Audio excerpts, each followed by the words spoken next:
Different sections of the society को बहुत सारी एक्सपेक्टेशंस है। जैसे पहाड़ी कम्युनिटी, जिन्हें हम फ्रंट लाइन सोल्जर भी मानते हैं, बॉर्डर डिस्ट्रिक्ट्स के हैं, उनको एक्सपेक्टेशन है कि एसटी स्टेटस मिले। पूरे देश में 54 जातियों को, 54 कास्ट्स को ओबीसी की रिजर्वेशन मिलती है। उसमें 29 ऐसी कास्ट हैं जो जम्मू कश्मीर में भी हैं, वो इस वक्त महरूम है। उन लोगों को एक्सपेक्टेशन है, यहाँ पे बिजनेसमैन को एक्सपेक्टेशन है। तो हमें उम्मीद है कि जो एक्सपेक्टेशन यहाँ के लोगों की हो, किसी हद तक फुलफिल होगी। और एक्सपेक्टेशन भी भारतीय जनता पार्टी की सरकार से, मोदी जी की सरकार से मुझे पूरी उम्मीद है कि ऑनरेबल होम मिनिस्टर साहब का जो दौरा है, जिसे सिक्योरिटी रिव्यू होगा, जिसमें डेवलपमेंटल एक्टिविटीज़ का रिव्यू होगा, जिसमें different sections of the societies को जितनी भी एक्सपेक्टेशंस हैं, उन एक्सपेक्टेशंस को फुलफिल किया जाएगा और ये दौरा बड़ा सक्सेसफुल रहेगा। खासकर इसका अंदाज़ा आप कल लगा सकते हैं, जो 10 बजे कल स्पोर्ट्स स्टेडियम बारामूला में रैली होगी। आप पहली बार ऐसी रैली देखेंगे, कश्मीर की हिस्ट्री में ऐसी रैली होगी। तो ये सीधे सीधे एक संकेत है कि लोग भारतीय जनता पार्टी को पसंद करते हैं। लोग आदरणीय अमित शाह जी की पॉलिसीज़ को, जिसमें खासकर मैं कहूँगा कि यहाँ के लॉ एंड ऑर्डर को नॉर्मल करना, यहाँ के टेररिज्म पर नकेल कसना, यहाँ पे करप्शन को एक ट्रांसपेरेंसी में तब्दील करना, ऐसी पॉलिसीज़ से कश्मीर के लोग खुश हैं।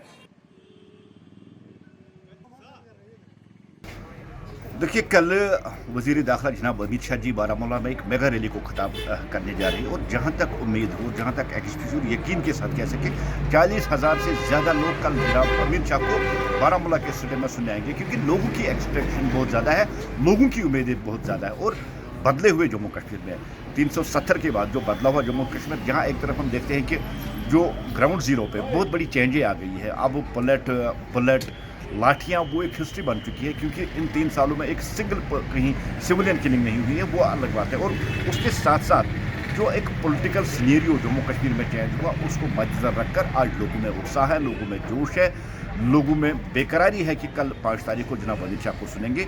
और पूरी तैयारियों के साथ भारतीय जनता पार्टी कश्मीर का यूनिट इसमें लगा है। और ये रैली नॉर्थ कश्मीर में नहीं, जम्मू कश्मीर और कश्मीर की तारीख में सबसे बड़ी रैली की होगी। पहले ही हम उम्मीद कर रहे थे कि पहाड़ी, जिनको 70 साल तक यहाँ की रीजनल पार्टीज, चाहे नेशनल कॉन्फ्रेंस हो, चाहे पीडीपी हो, चाहे कांग्रेस, तीनों जो खानदानी पार्टीज है, उनकी हमेशा पॉलिसी रही निफाक डालो और हुकूमत करो, डिवाइड रूल उनकी पॉलिसी रही। और आज जब देश के वज़ीर दाखिला ने राजौरी में उनकी रिजर्वेशन का ऐलान किया, और उन्होंने साथ में कहा कि ये रिजर्वेशन जो उनको दे रही है वो गुज्जरों के कोटे से नहीं उठाई जाएगी। इन्होंने बहुत कोशिश की कि पिछले कई दिनों से जब ये चला था कि यहाँ पहाड़ी को रिजर्वेशन दे, उन्होंने बड़ी कोशिश की, फिर एक बार यहाँ निफाक डालो और लड़ाओ आपस में गुज्जर और पहाड़ियों को। लेकिन आज उन्होंने क्लियर कर दिया, अब बदले हुए वक्त में निफाक के लिए कोई जगह नहीं, इन पार्टियों के लिए कोई जगह नहीं, जिन्होंने 70 साल तक यहाँ जम्मू कश्मीर का काम चुका।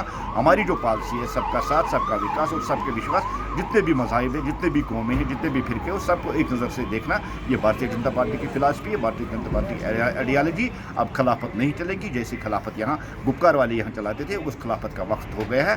अब पहाड़ी भी खुश होंगे, ओबीसी भी खुश होंगे, गुजर बकरवाल भी खुश होंगे, किसी के कोटे से कोई कुछ नहीं काटेगा, सबको अपना अपना हिस्सा मिलेगा, सबको बराबरी का हक मिलेगा। ये हमारी बात है।